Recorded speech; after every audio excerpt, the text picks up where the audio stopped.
ಬೆಕ್ಕುಗಳ ಪ್ರತಿ ಕಿವಿಯಲ್ಲಿ 32 ಸ್ನಾಯುಗಳಿವೆ. ಇದು ಅವುಗಳ ಕಿವಿಗಳನ್ನು ಸ್ವತಂತ್ರವಾಗಿ ಚಲಿಸಲು ಸಹಾಯ ಮಾಡುತ್ತದೆ. ಈ ಸ್ನಾಯುಗಳ ಸಹಾಯದಿಂದ ಅವು ಶಬ್ದ ಬರುವ ದಿಕ್ಕನ್ನು ನಿಖರವಾಗಿ ಪತ್ತೆ ಹಚ್ಚುತ್ತವೆ.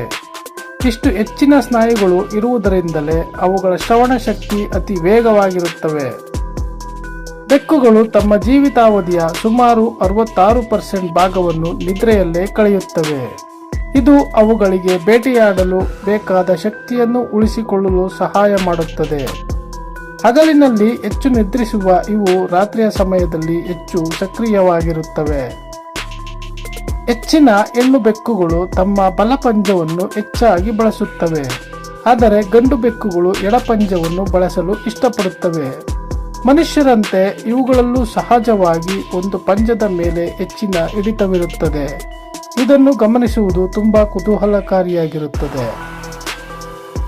ಬೆಕ್ಕುಗಳು ಮನುಷ್ಯರ ಧ್ವನಿಯನ್ನು ಕೇಳಲು ಇಷ್ಟಪಡುತ್ತವೆ ಮತ್ತು ಅವುಗಳ ಮಾಲೀಕರ ಧ್ವನಿಯನ್ನು ಸುಲಭವಾಗಿ ಗುರುತಿಸುತ್ತವೆ. ನಿಮ್ಮ ಸಾಕು ಪ್ರಾಣಿಗಳೊಂದಿಗೆ ನೀವು ಎಷ್ಟು ಹೆಚ್ಚು ಮಾತನಾಡುತ್ತೀರೋ ಅವು ನಿಮ್ಮನ್ನು ಅಷ್ಟು ಬೇಗ ಅರ್ಥ ಮಾಡಿಕೊಳ್ಳುತ್ತವೆ. ಇದು ಮಾಲೀಕನ ಮತ್ತು ಪ್ರಾಣಿಯ ನಡುವಿನ ಬಾಂಧವ್ಯವನ್ನು ಹೆಚ್ಚಿಸುತ್ತದೆ. ಬೆಕ್ಕುಗಳು 100 ಅಡಿ ದೂರದಿಂದಲೇ ತಮ್ಮ ಮಾಲೀಕರ ಹೆಜ್ಜೆಗಳ ಶಬ್ದವನ್ನು ಗುರುತಿಸುವ ಸಾಮರ್ಥ್ಯ ಹೊಂದಿವೆ. ಅವುಗಳ ತೀಕ್ಷ್ಣವಾದ ಶ್ರವಣ ಶಕ್ತಿಯು ಇತರರ ಹೆಜ್ಜೆಗೂ ಮತ್ತು ಮಾಲೀಕರ ಹೆಜ್ಜೆಗೂ ಇರುವ ವ್ಯತ್ಯಾಸವನ್ನು ತಿಳಿಸುತ್ತವೆ. ನೀವು ಮನೆಗೆ ಬರುವ ಮೊದಲೇ ಅವು ಬಾಗಿಲ ಬಳಿ ಕಾಯಲು ಇದೇ ಕಾರಣ.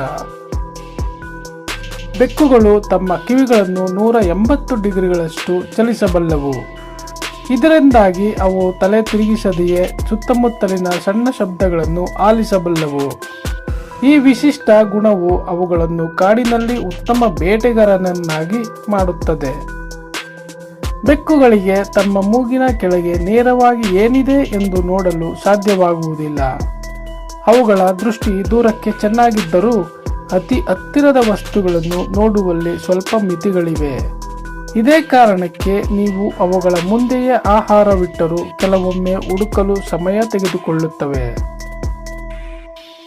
ಹೆಣ್ಣು ಬೆಕ್ಕುಗಳು ಕೇವಲ 4 ತಿಂಗಳ ವಯಸ್ಸಿನಲ್ಲೇ ಗರ್ಭಿಣಿಯಾಗುವ ಸಾಮರ್ಥ್ಯವನ್ನು ಹೊಂದಿರುತ್ತವೆ. ಇವು ಅತಿ ವೇಗವಾಗಿ ಬೆಳೆಯುತ್ತವೆ ಮತ್ತು ವರ್ಷದಲ್ಲಿ ಹಲವು ಬಾರಿ ಮರಿಗಳಿಗೆ ಜನ್ಮ ನೀಡಬಲ್ಲವು. ಆದ್ದರಿಂದ ಬೆಕ್ಕುಗಳ ಸಂಖ್ಯೆಯನ್ನು ನಿಯಂತ್ರಿಸಲು ಸರಿಯಾದ ಸಮಯಕ್ಕೆ ಗಮನ ಹರಿಸುವುದು ಮುಖ್ಯ. ಬೆಕ್ಕು ನಿಮ್ಮನ್ನು ನೋಡಿ ಮೆಲ್ಲನೆ ಕಣ್ಣು ಮಿಟುಕಿಸಿದರೆ ಅದು ನಿಮ್ಮನ್ನು ನಂಬುತ್ತದೆ ಮತ್ತು ಪ್ರೀತಿಸುತ್ತದೆ ಎಂದರ್ಥ. ಇದನ್ನು ಪ್ರಾಣಿಪ್ರಿಯರು ಬೆಕ್ಕಿನ ಮುತ್ತು ಎಂದು ಕರೆಯುತ್ತಾರೆ.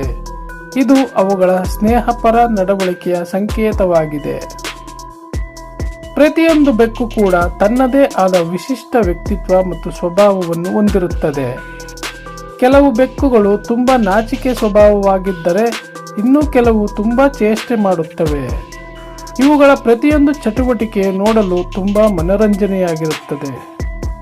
ಸ್ನೇಹಿತರೆ, ಈ ವಿಡಿಯೋ ನಿಮಗೆ ಇಷ್ಟ ಆಗಿದ್ರೆ ದಯವಿಟ್ಟು ಲೈಕ್ ಮಾಡಿ, ಶೇರ್ ಮಾಡಿ. ಏನಾದರೂ ಅನಿಸಿಕೆಗಳಿದ್ರೆ ಕಮೆಂಟ್ ಮಾಡಿ ಅಂತ ಹೇಳ್ತಾ ಈ ವಿಡಿಯೋ ಮುಗಿಸ್ತಾ ಇದ್ದೀವಿ. ಧನ್ಯವಾದಗಳು.